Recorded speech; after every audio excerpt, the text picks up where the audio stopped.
Hello everyone, कसे आहात सगळे? सगळ्यांचं स्वागत आहे आजच्या एका नवीन व्लॉगमध्ये। तर बऱ्याच दिवसांनी आपण भेटतोय।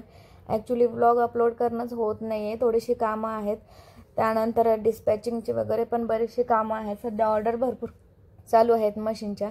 तर मला ना बऱ्याचशा कमेंट्स येत होते किंवा इन्क्वायरी येते माझ्याकडं की जी मशीन सेमी ऑटोमॅटिक आहे त्यामध्ये आपण सर्कल कटिंग करू शकतो का, किंवा त्यासाठी आपल्याला सेपरेट मशीन घ्यावी लागते का? तर तुम्हाला सांगते, त्यासाठी सेपरेट मशीन घ्यायची गरज नाही आहे। आपल्या घरात म्हणजे माझ्या घरात जी सेमी ऑटोमॅटिक मशीन आहे त्याच मशीनमध्ये तुम्ही सर्कल कटिंग करू शकता। आता ही सर्कल कटिंग कशी करतात त्याचं ट्रेनिंगसुद्धा तुम्हाला दिलं जातं। आम्ही सुद्धा घरी सर्कल कटिंग करतो। कधी कधी आम्हाला सर्कल अवेलेबल नसले किंवा शॉर्टेज असला सर्कल कटिंगचा, तर त्यावेळेला आम्ही असे स्क्वेअर शीट आणतो आणि त्यामध्ये सर्कल कटिंग करतो। तर अशा प्रकारे आपण सर्कल कटिंग करायची।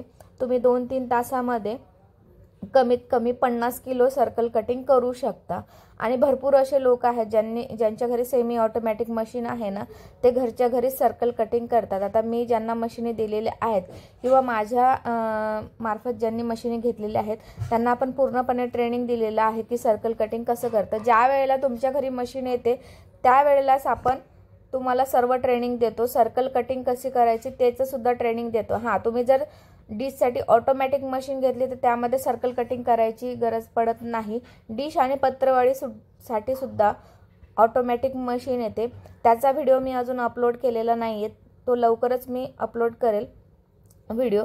कारण सध्या आपल्याकडं ऑल इन वन मशीनची जास्त रिक्वायरमेंट आहे, ज्यामध्ये द्रोण, पत्रवाळी आणि पेपर डिश हे तिन्ही तयार होतात। तर त्याची रिक्वायरमेंट जास्त आहे, ती ऑल इन वन ऑटोमॅटिक आणि अशी सेमी ऑटोमॅटिक। आत्ता सध्याच अक्षय तृतीया होऊन गेली, तर अक्षय तृतीयेला ह्या मशीनी भरपूर सेल झालेल्या आहेत, कारण की घरगुती वापरासाठी ही मशीन बेस्ट आहे। सर्कल कटिंग कसं करायचं त्याचं ट्रेनिंग पूर्णपणे तुम्हाला दिलं जातं। अशा प्रकारे आपण बघा, आता हे जे सर्कल कटिंग आहे ना, हे फक्त 10 मिनिटांमध्ये केलेलं आहे। व्हिडिओ कसा वाटला नक्की सांगा। थँक्यू।